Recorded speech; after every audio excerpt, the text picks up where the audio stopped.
2025년 10월 한국 콘텐츠 영토가 거대한 지각 변동의 기로에 섰습니다. JTBC의 방송금지 가처분 신청은 단순한 법적 징계가 아닌 창작자 스튜디오 시원의 사업적 생명줄을 끊으려는 의도적인 기습 공격이었습니다. 이전선에서 격돌하는 것은 불꽃야구와 최강야구라는 유사 포맷만이 아닙니다. 이는 콘텐츠를 탄생시킨 크리에이터의 정신적 소유권 대의를 유통하는 거대 플랫폼의 자본 논리가 맞붙은 미디어 산업의 권력투쟁입니다. 수억 원대의 제작비 논란은 기만적인 연막이었으며 진짜 목표는 최강야구라는 황금 IP를 온전히 독점하려는 IP 탈환 전쟁이었습니다. 법원의 최종 판결이 나오기도 전에 이미 팬덤이라는 가장 강력한 심판자가 그들의 지지를 통해 창작자의 독립을 선언하고 있습니다. 우리는 지금 이 전쟁의 승패가 한국 방송 제작 시스템의 미래를 완전히 재편하는 역사의 순간을 목도하고 있습니다. JTBC가 제기한 방송금지 가처분 신청은 이 분쟁의 핵심이자 가장 강력한 전술 무기입니다. 이는 본안 소송의 복잡하고 장기적인 절차를 건너뛰고 상대방의 활동을 긴급하게 정지시키는 임시 조치, 즉 선제적 사업 봉쇄령입니다. 이 강력한 법적 기동은 스튜디오 시원의 비즈니스를 법적 효력 이전에 실질적으로 무력화할 수 있는 치명적인 일격입니다. 만약 가처분이 인용될 경우 불꽃야구는 즉각적인 제작 및 방송 중단이라는 철퇴를 맞게 되며 이는 콘텐츠의 상업적 생명주기를 단숨에 끊어내는 결과를 초래합니다. JTBC는 이 타이밍을 노려 최강야구 포맷의 무단 도용을 주장하며 자사 IP 가치의 희석과 회복 불가능한 피해를 호소하고 있습니다. 특히 JTBC는 최강야구의 성공적인 IP를 타 경쟁사가 활용할 경우 브랜드 정체성 자체가 희미해지는 IP 희석 현상을 막기 위해 이 조치를 취했음을 강조합니다. JTBC 논리의 핵심은 단순히 구성 요소 몇 가지의 유사성을 넘어섭니다. 그들은 프로그램의 총체적인 분위기와 시청자 인식상의 혼동을 문제 삼고 있습니다. 구체적으로는 은퇴 야구 선수들로 팀을 구성하는 기본 아이디어, 트라이아웃을 통해 새로운 멤버를 영입하는 리얼 캐스팅 시스템, 그리고 경기 과정 외에 선수들의 일상과 심층 인터뷰를 담는 다큐멘터리적 서사 구조의 복합적인 조합이 최강야구의 고유한 표현 방식이라고 주장합니다. 이처럼 JTBC는 포맷의 개별 요소가 아닌 유기적인 결합체로서의 저작권 보호를 요구하며 전선을 넓히고 있습니다. 이들의 주장은 이미 법적으로 포맷 유사성으로 저작권 침해를 인정한 과거 짝 프로그램 판례와 같은 유사 선례를 기반으로 삼고 있으며 이를 통해 리얼리티 스포츠 예능 포맷의 독창성을 강력하게 방어하려 합니다. 반면 스튜디오 시원의 반박은 창작자의 독자적인 개작 논리에 기반합니다. 그들은 JTBC와의 계약 종료 후 불꽃야구를 론칭하면서 기존 포맷의 일반적인 아이디어를 활용하되 핵심적인 차별화 전략을 통해 독립적인 창작물로 재탄생시켰다고 주장합니다. 구체적인 증거로는 완전히 새로운 로고와 유니폼 디자인, 경기장 그래픽의 변화, 그리고 프로그램의 톤 앤 매너와 편집 스타일 전반에 수정을 내세웁니다. 특히 그들은 제목, 로고, 출연진의 변화가 시청자들에게 충분한 식별 가능성을 제공하며 이는 저작권 침해 논란에서 벗어날 수 있는 결정적인 근거라고 강조합니다. 이들의 주장은 제작사의 아이디어와 창작 철학이 반영된 정당한 소유권을 확보하는 데 방점을 찍습니다. 스튜디오 시원은 일반적인 야구 다큐멘터리 예능에서 차용한 장치들은 저작권의 보호 영역을 넘어선다는 논리로 JTBC의 공격을 방어하고 있습니다. 법원의 가처분 인용 여부는 단순히 두 회사의 승패를 가르는 것을 넘어 한국 방송 산업의 미래 판례를 결정짓습니다. 만약 가처분이 인용된다면 이는 방송사가 외주 제작사의 아이디어를 언제든 회수하고 심지어 계약 종료 후 제작사가 유사 장르에서 활동하는 것까지 제한할 수 있다는 강력한 종속적 선례를 남기게 됩니다. 이는 콘텐츠 제작자들이 플랫폼의 자본력에 굴복하여 아이디어 도둑이라는 오명 속에서 자유로운 창작 활동을 포기하게 만들 수 있습니다. 반대로 기각된다면 창작자가 정당한 차별화와 개작을 통해 플랫폼의 굴레에서 벗어나 독립된 IP 주체로 인정받는 획기적인 전환점이 될 것입니다. 결국 이 가처분 싸움의 본질은 누가 지적재산권이라는 창작물의 주권을 영구히 소유하고 나아가 한국외주 제작 시스템의 권력 균형추를 어느 쪽으로 기울게 할 것인가에 대한 첨예한 법적 투쟁이자 산업 구조적 문제에 대한 판결이 될 것입니다. 팬들에게 가장 큰 혼란을 준 사건은 유튜브상의 불꽃야구 영상 대량 삭제였습니다. 이는 단순한 기술적 오류가 아닌 JTBC가 유튜브의 저작권 시스템을 전술적으로 활용한 디지털 봉쇄 작전이었습니다.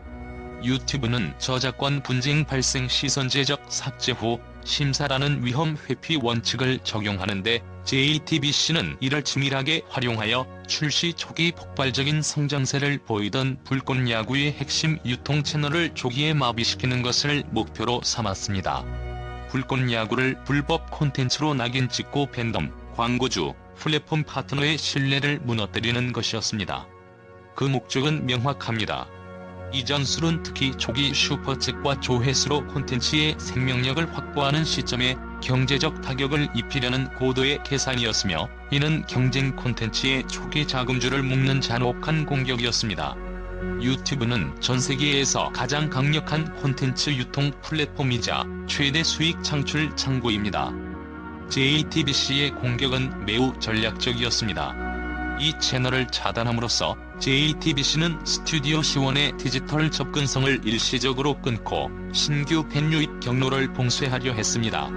그러나 스튜디오 C1은 예상보다 더 빠르고 유연하게 대응하며 삼각방어 전략을 전개했습니다. 첫째, 이들은 SBS 플러스와의 TV 중계 계약을 신속히 체결하여 공중파 케이블 유통망을 확보했습니다.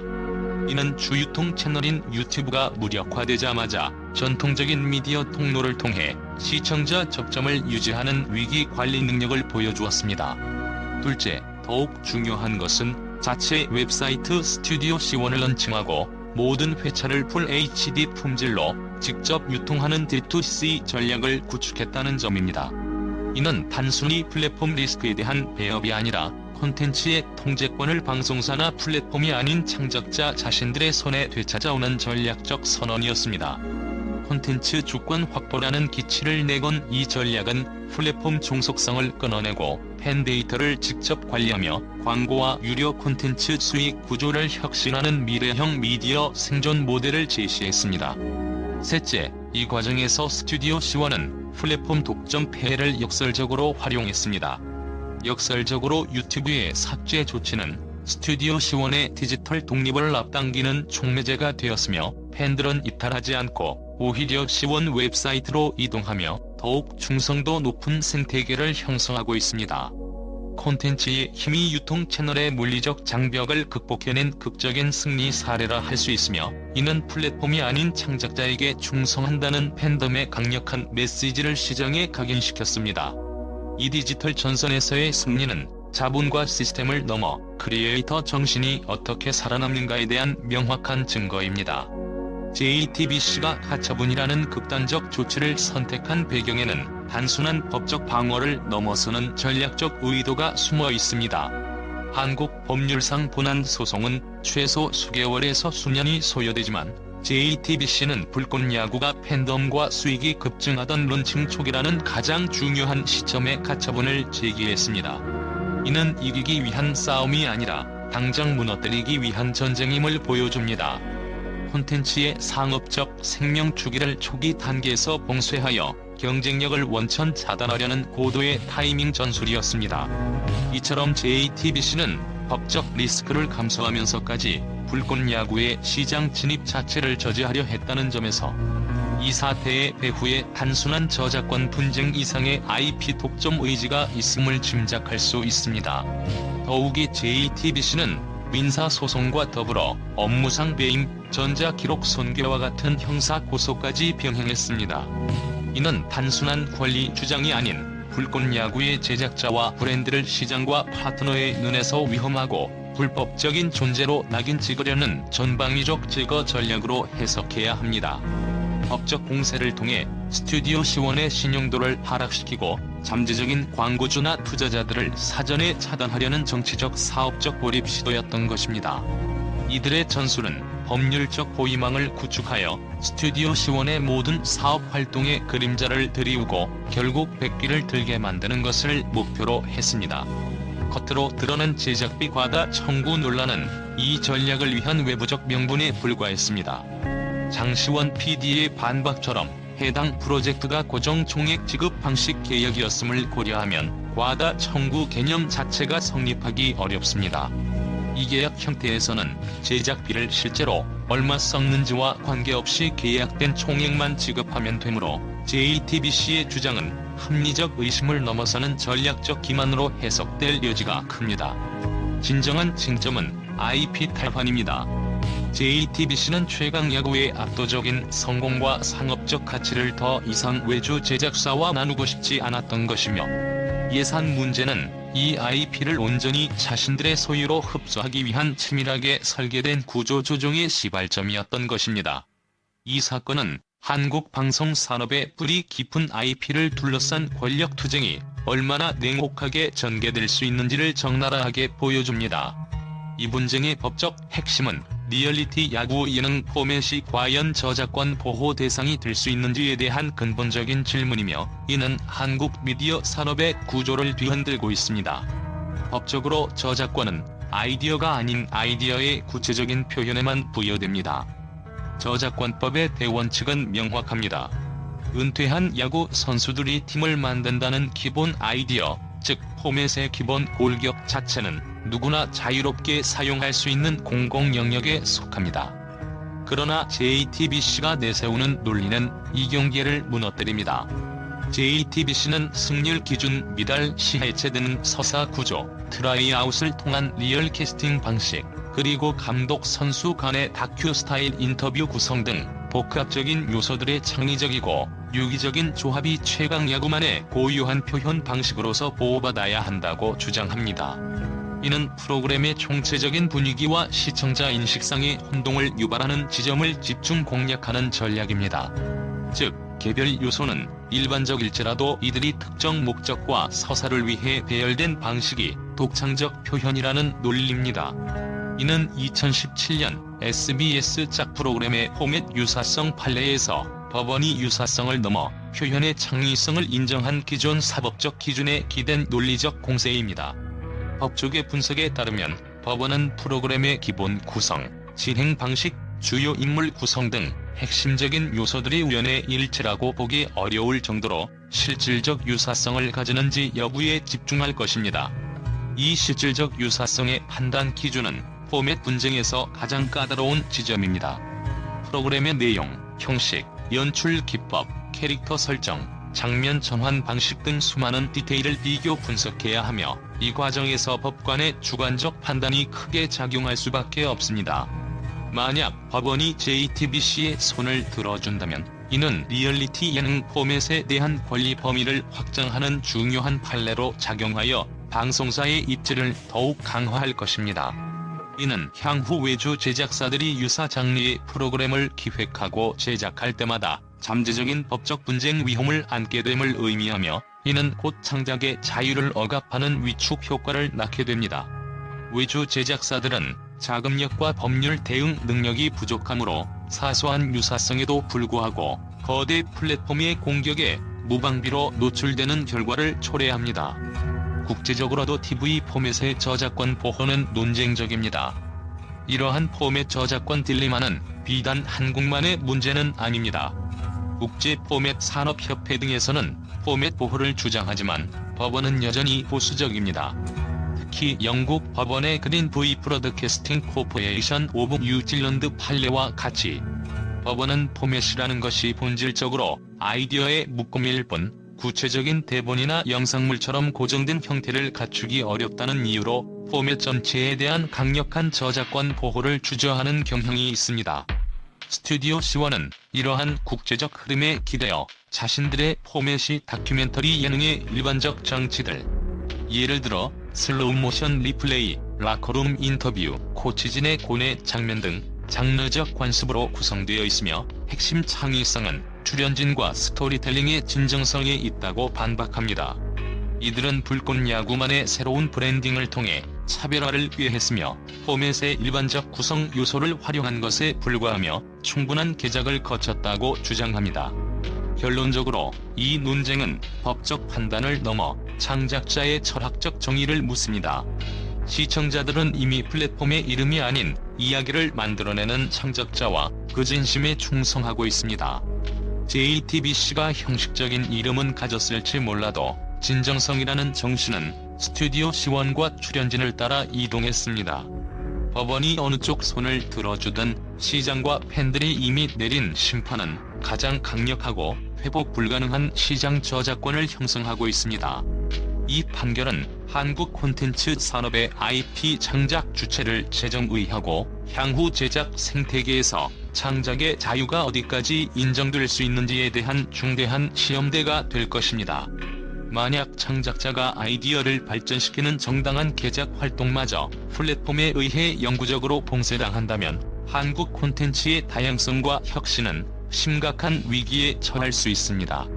JTBC의 전략은 총력전이었습니다. 이번 분쟁은 거대한 전략적 비대칭성을 보여줍니다.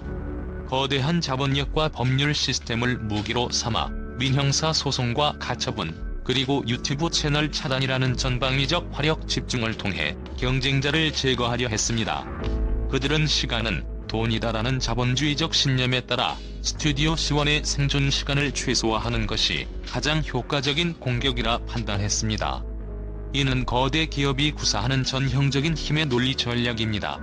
이러한 소모전 방식은 단기적으로 상대방의 자원을 고갈시키는 데 효과적일 수 있습니다. 그들은 자본 대신 창작자에 대한 팬덤의 충성도와 유연한 기동성을 무기로 삼았습니다.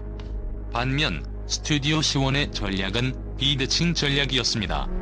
유튜브 채널이 막히자 그들은 무너지지 않고 곧바로 SBS 플러스와의 제휴와 자체 플랫폼 런칭이라는 플랫폼 독립 선언으로 전환했습니다. 이는 단기적 생존을 넘어 팬 데이터를 직접 확보하고 광고 수익을 통제하는 장기적 성장 생태계를 구축하는 전략적 진화였습니다. JTBC가 시스템을 무기화했을 때 스튜디오 C1은 팬을 무기화한 것입니다.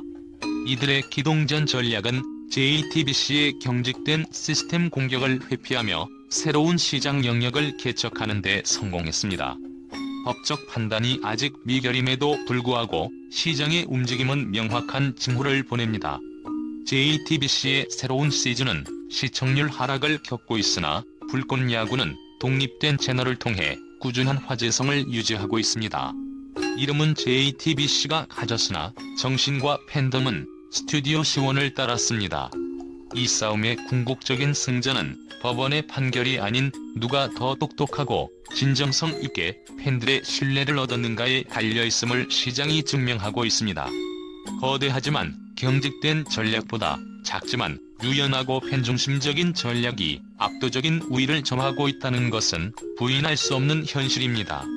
이처럼 팬덤 이탈은 법적 승리보다 더 치명적인 사업적 패배로 기록될 것입니다.